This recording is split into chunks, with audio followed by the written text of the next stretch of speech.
Well, we have been hearing the warnings for days, and if you haven't taken action, now is the time. Rain and thawing snow are threatening to flood homes throughout our area. Roy Spencer is the owner of Perma-Seal Basement Systems, and Roy joins us here this morning with some steps and information for homeowners because a lot of people are talking about this. Nice to have you here, Roy. No, thank you, Jean. Well, busy time for you, busy time for the homeowners. Let's talk about prevention. What can people do before their basements get wet? Okay, well, the first order of business should be to check your sump pump and make sure it's working, because it may not have had to work all winter, but today it's going to have to work.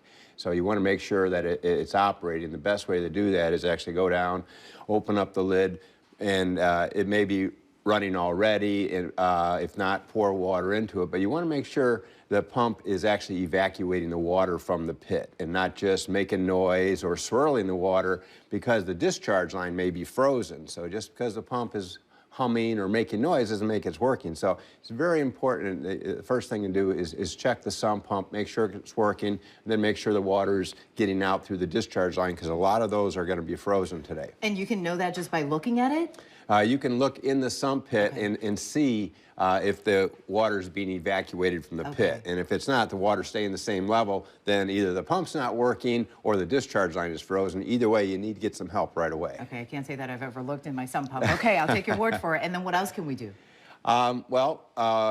Because of all the massive snow we have out there piled up against the house, a lot of snow blowers, you know, you're clearing your driveway, the snow piles up against the house.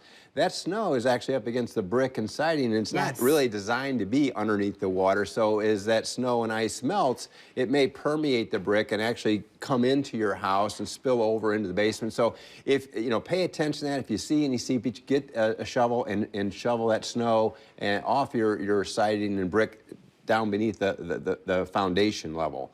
So that's another thing you can do. You'll want to check your window well drains. A lot of basements have window wells, and there's drains in there. They may be clogged with snow or ice, and it's just like a sink strainer. You want to clean that strainer off, so if that window well does fill up with water, it can get down in there. In the same way, I see a lot of your reporters are showing, you know, clear off the drains in the streets. Well, you have drains around, if you have one in your yard, or, you know, certainly your window wells, pay attention to those as well. Makes sense. Now let's talk about afterwards. If you were to get some flooding in your basement, what's your expert tip?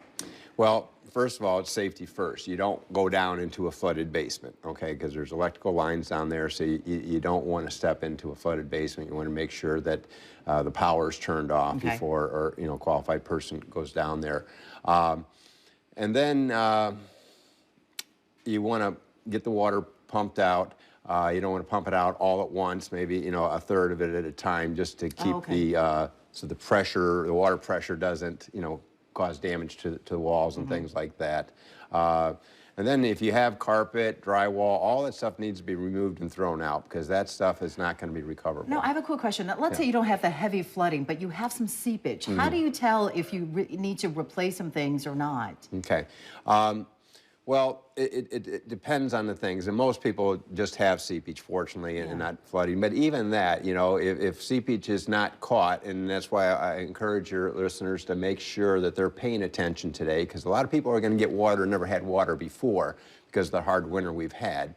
So, you know, if you have carpet or something, go around and feel it and look for damp spots and things, because if you don't catch it, then that carpet gets wet, gets moldy, then all of a sudden, you know, months later, you're smelling and you're like, mold. what happened? What happened? But it's actually from this time right here. So if you have carpet or something, you want to pull that up. If it is wet, let it dry out from underneath, get fans down there, things like that. Very good information, very important information. Thank you so much for coming in this morning, Roy. Thank you for having me. By the way, I want to let everybody know that you can find more about this and a link to Perma-Seal on our website at abc7chicago.com. And now